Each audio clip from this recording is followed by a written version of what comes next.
I'm John, and tonight I want answers about Mountain View City Municipal Government. There's no stopping us now because we're live. I'm John Thompson. I'm John A. Vink. I'm Keith Stattenfield. I'm Loretta Beavers. I'm AJ Minnick. I'm Jennifer Sim. I'm Jim too. I'm Bobby Chastain. These stories tonight on John Wants Answers. John wants answers. John wants answers. Give John answers. Give John answers. John wants answers. John wants answers. Give John answers now. Check your calendar. If it says March 12th, 2020, then we're live. My guest tonight is Ellen Kamei. Welcome to the show, Ellen. Great, thank you for having me. We're under virus conditions, so no handshaking tonight. Yes, elbow bumps only. We'll be taking your tweets. You can tweet us tonight at John Wants Answer, and we'll answer them later in the show. Or you can go to our website, johnwantsanswers.com. All right, we have a long show to get into, so let's get started right away. Great. Welcome, and so you are a council member for the city of Mountain View. Yes, that's right. In California, and we're in Mountain View right now. Describe for me Mountain View. Sure. So Mountain View is a city that's 12 square miles, and we're nestled just above the city of San Jose and underneath the city of San Francisco. So we like to consider ourselves the heart of Silicon Valley. I think many cities will argue, but I think ours is true. We're the home of Silicon Graphics in the past, and currently the home of Google, LinkedIn, Microsoft, many other really large companies. We have a really bustling downtown on Castro Street.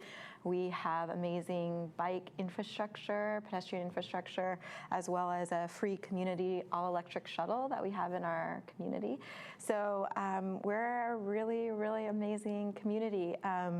We're about 85,000 people, and we are in the unique position of doubling in size Monday through Friday to about 150 to 160,000 people. So there's a lot of excitement and action going on in Mountain View.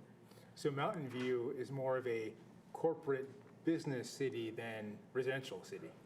So it traditionally had been a residential community. Actually, my family has been in Mountain View since the 1930s. Oh, wow. They were flower growers and gardeners.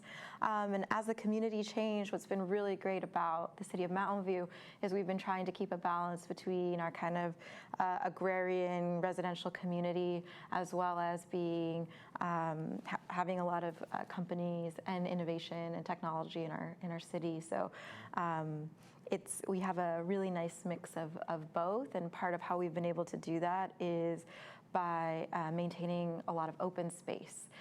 We have a ratio that we try to keep of not having to be outside of 20 minutes walking distance of a park, and because of that, we've actually been able to create a lot of green space in our community. So, I work at Google in Mountain View, and I often just take a walk along the marsh. Yes. And there's egrets flying around me, and ducks, and all sorts of wild animals as I walk toward the bay. If you're lucky, you'll see a burrowing owl, maybe. Oh, I haven't seen one of those yet. That'd be great. Okay, so we're here to talk about municipal government. Yes. So how is the municipal government of Mountain View made up? So the city of Mountain View follows a pretty typical model for California cities, which is a council manager form of government. So it's kind of flat in terms of we have a city manager, we have a 7-member council, and together the council does the legislating, kind of making the policy. The city manager is the one helping us implement our goals and priorities. And so that's how we kind of work together in our municipal government. So you're like the board of directors, and the city manager works for the board. Right. Or for a company, we're the board of directors, they're the CEO trying to make sure that it's happening. So. Okay. Yeah.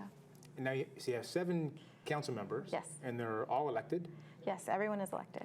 Do they represent a district, each of them? In the city of Mountain View, we actually are considered what's called at-large. So we represent all of the residents within the community. We don't have districts. Okay, so residents, vote for, I guess, up to 7, or how many are available that year? Right. However, are available that year. We are on an even cycle, so every 2 years you're voting for your elected official. Okay. And so, for example, in 2020 there are 4 seats, and in 2018 when I was elected there were 3. So. All right. So in my case, I live in San Jose. Yes. I have a council member who represents my area. Yes. So I had like a choice of like maybe 2 people Yes. to vote from. Yeah. And whoever wins that is my council member. Yes. Now then there's mayor and vice mayor. So what other responsibilities and powers do those people have? Sure. So every January as a council, we decide and vote upon who's going to be vice mayor, who's going to be mayor. And so in January 2020, I was lucky enough to be unanimously voted by my colleagues to be the vice mayor for the city. Oh, congratulations. Thank you. Thank you. And so one of the things that means is more meetings for me. But in all seriousness, one of the things you're able to do when you're vice mayor, you're mayor, is you get to set the agenda for your council. And so you're part of that process because we have many goals, many priorities in our city. And so being able to decide if it's coming forward in Q1, Q2, Q3 is one of the things. It's also really exciting to be able to participate in things like ribbon cuttings we just opened McKelvey Park. It's kind of the first of its kind. It's serving as a joint partnership with Valley Water. It's a detention basin as well. So when we have any type of flooding, and we were able to do a ribbon cutting and the mayor got to throw out the first pitch. So it's kind of ceremonial duties, but also legislative duties when you have those roles. So does the vice mayor step in when the mayor is not there, or do they have different roles? It really actually depends on your mayor. So I'm very lucky to have a mayor who kind of invites me to all of the events. But yes, if she cannot make it, then I'm asked to step in. But what's nice is we do a lot of things together in tandem, which has been a really unique experience. And I think that makes me better prepared for when I'm mayor, whenever that is. Mm-hmm. And the mayor and vice mayor are also council members, right? Correct, yes. Okay. Yes, so it's a 1-year rotation. So you'll only be mayor for 1 year and vice mayor for 1 year. It's a rotating title since it's not an actual elected position. Okay. So they couldn't, well, the council members Yes. vote on who the mayor is. Could Right. they vote 2 years in a row for the same mayor, or is that not allowed? That hasn't been the practice. Okay. As a council member, can you fix a parking ticket? I wish, but no. Do you get a lot of parking tickets? No. Okay. No, I walk, I cycle, and I take transit as much as I can. Oh, that's very good. Cuts down on traffic. Yes. Traffic, Yeah. as someone who commutes to Mountain View, Yes. I would say traffic in Mountain View is bad. Okay. So let's say you have you do have constituents. What kind of issues would they come to you for if they're having a problem? It really depends. I think one of the really cool things about our city is that we have Ask Mountain View. So you can go onto our website and you can put forward a question or a concern. And usually there's quite a quick turnaround to be able to make sure that that's taken care of. When people reach out to me, it can be anything from something that's going on, like traffic in a certain intersection and what are we doing about that, to wanting to talk to me, for example, about youth mental health and wellness and what can the city do to help promote that issue and try to be a council that is supportive of our youth. So it really depends, and I would say no issue is too big or too small to come to your council member with. We're in this position because you elected us, and we're here to serve, and so I think as much as possible, I try, your show is John Wants Answers, I try to get the answers as much as I can. If the resident likes the answer to the question, I can't always control, Right. but I always try to connect them with the right resource, with whether that's staff, to make sure that we can at least try to address the issue. And as an example, you mentioned youth mental health. Yes. So what can a city do about youth mental health? So one of the things that we've decided to do as a city is actually prioritize it as a goal. I serve as the chair for the council youth subcommittee. And so we're trying to work with our various partners in the school district. I'm also a member of CHAC, the Community Health Awareness Council, where they do a lot of mental health services in our schools, in our community. So we're trying to figure out how do we partner and provide resources to youth. And how do we have a teen center that was opened a couple years ago. How are we listening to our youth advisory committee and trying to provide them the resources that they want? And that could be something as simple as, we've heard we want more boba tea shops in downtown. We want more places where teens can go, where they feel like there's a place for them, or more access to programs at the library. And so that's something that your city can do to try to tackle the youth mental health issue, and we're trying to work directly with them on it. Okay. So as a council member, I guess one of your big jobs is to attend council meetings. Yes. Now, how often do those occur?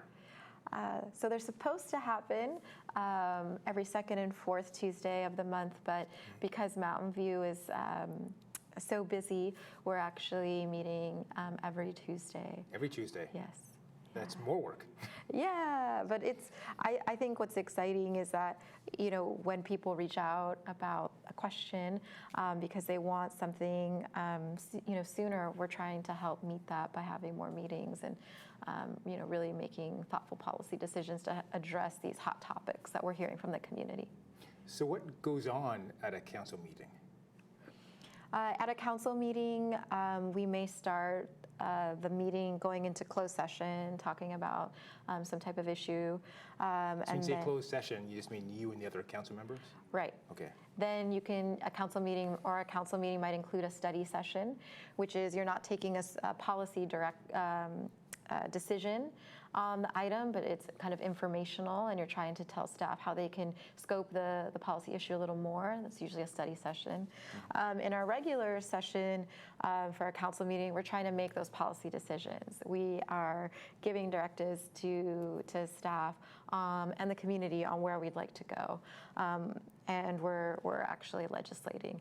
And then the unique thing about a council meeting is you also have an unagendized portion. So if there's anything a council member wants to bring up, if they can get a majority of votes, which is 4 votes of the 7, then we can go forward with exploring whatever policy item that they bring forward. So a lot happens at a council meeting.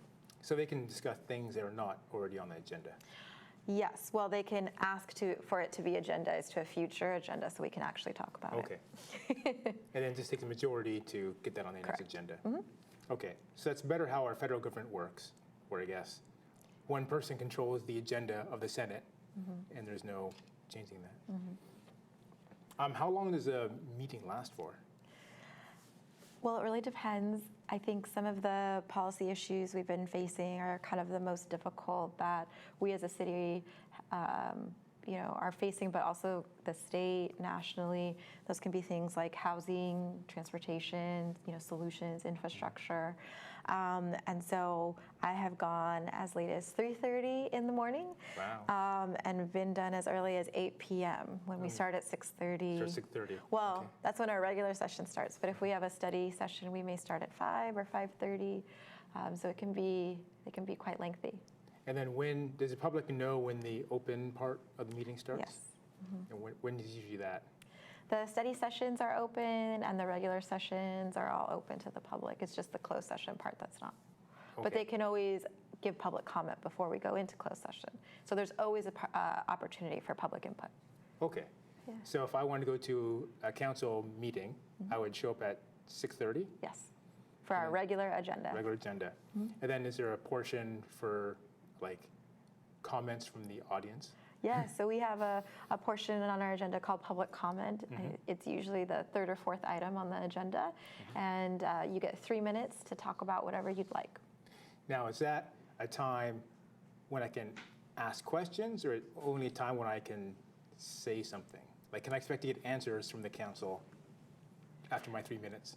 You can get answers from the council at a later date. We're not allowed, when we receive public comment, if it's not agendized, we can't address it. But maybe it's something where you want to know us to know, you ask your questions, and then you want to follow up with us after. Or we want to follow up with you, which can always happen, but we can't during that public comment portion. If it's not on the agenda, we can't speak to it. So typically speaking, what would someone talk for 3 minutes about? Anything and everything. We've received, what I think is really interesting is because we're in Silicon Valley, we'll get people who come with their own videos. And so they will put in their USB into the computer and show us a video of a traffic intersection that they want us to address and use their 3 minutes to kind of visually walk us through that. We've also received PowerPoints in those 3 minutes on a topic that someone's really interested about. So it kind of runs the gamut. Or sometimes people want to come and just let us say thank you, which is always appreciated. Is there any limitation of who can attend a council meeting? No limitation. So you don't need to be a resident of Mountain View? No, we have people from all over the community and all over the world come address us. Do they have to come in person, or can they attend through video conference?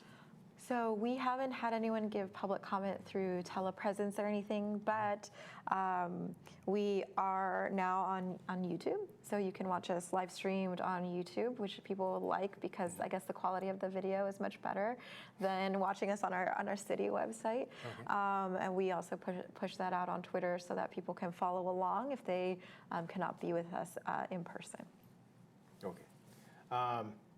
So I guess the things you vote on, would they be bylaws? The things that we are voting on typically are ordinances, resolutions, or kind of policy direction. That's typically what we have done. So the question I had here was, how does a bill become a law? So when I say bill, like, what is the origins of an ordinance or a bylaw? Like, can a member of the public bring it forward, or does a council member have to bring it forward? Both can occur. So, for example, on our upcoming Tuesday agenda next week, we'll be looking at a resolution for the census. People have talked about having a fear of participating in the census because of their information being shared with the federal government. And so this resolution we're passing came from an idea from an organization, a community member who lives in Mountain View. We worked on it with staff, and now it's coming forward as a resolution. So that's one way something has come forward. Ordinance sometimes can come forward, through staff. Staff is realizing the state has put forward some sort of legislation, and so we need to kind of pass the ordinance to remain compliant with state law, so we can do that. Or a council member can bring it forward. So there's a lot of different ways that things happen to lead to the resolution or the ordinance. Typically, council also has a goal-setting session, and we all decide on what our priorities are and where we'd like to go. Okay. So how does one become a council member? You run. You run for public office. So I think I mentioned elections in our community happen every 2 years. Yes. And so you would need to kind of pull your nomination papers, get your signatures to run for office, and that's how it is. I guess you could also become appointed if a seat became vacated on a council, but that hasn't happened in our community for a little bit. Okay. So how many signatures would you need to run for council? I'm trying to remember. Election seems so long ago. I think it was something like 30 signatures. Oh, okay. But you have a sheet of paper that can get, up to 50. And so you always want to get as many signatures as you can because... Why wouldn't you stop at 30? Well, because sometimes people live in Mountain View, but they don't realize that where they live is kind of outside of our zone. So we have a small pocket, actually, that's military housing. And so while your address is still in the city of Mountain View, you're exempt from Oh, you're being, not actually in the city. Correct, yes. Okay. Yeah, I heard Silicon Valley has a lot of pockets yes, that are strange, that are not actually part of any city. yes, yes, those exist as well. I think, like, and for example, the Burbank area of San Jose. Right. It's run by the county. Yes, Yeah. exactly. How long is your term? My term is 4 years. 4 years. And how Yes. many terms can you have? You can have 2 terms, so you can serve up to 8 years. Up to 8 years. And if you're appointed, is that different? I think you serve the remainder. I think depending on if you're appointed, and then you'd have to run for that seat whenever that. Election comes up. Yes. The next even-yeared election. Yes. Do you have to raise a lot of money to run for council? So in the city of Mountain View, we actually have a voluntary expenditure limit. So we have how much you can spend in totality for your race. So we don't have limits in terms of how much you can donate to someone, but we do have a voluntary expenditure limit for what you can spend. So we typically, candidates abide by this rule, and so it's about $25,000 Oh, okay. is the voluntary limit. You can raise more, but you can't spend more if you sign if you sign it. If you sign it, so it's voluntary. Correct. What are the advantages of signing it versus not signing it? Well, I think many people who have run typically abide by that. I think with everything going on related to elections, it can help breed confidence in residents that you're not taking any maybe outside funding. It's only coming from residents, and that it makes an even and fair playing field for everybody. So you can run on your merits and your policies and your goals versus than just having that financial backing. We had a candidate for state senate on the show, and I Yes. think it was like close to $1 million they needed to raise in order to be a viable candidate.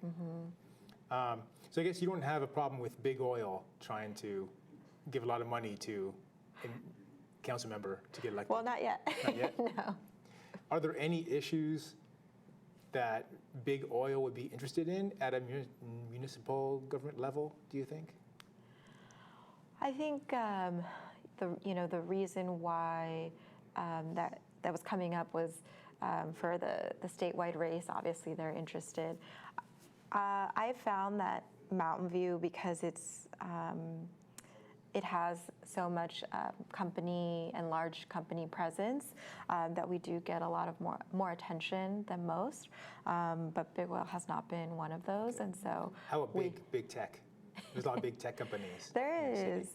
is. I mean, I think what's really nice is we have a very kind of great working relationship between our Office of Economic Development and our large companies, as well as a good working relationship with our local Mountain View Chamber of Commerce.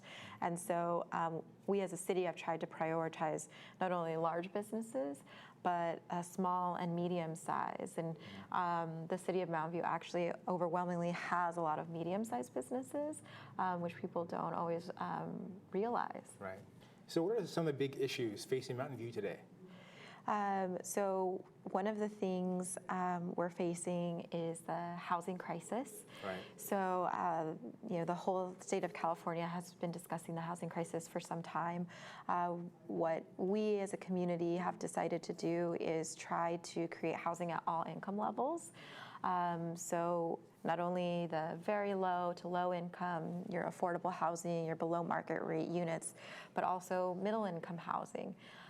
So that's your moderate housing. And so what a lot of people don't realize is Santa Clara County and the city of Mountain View, it's a very expensive place to live.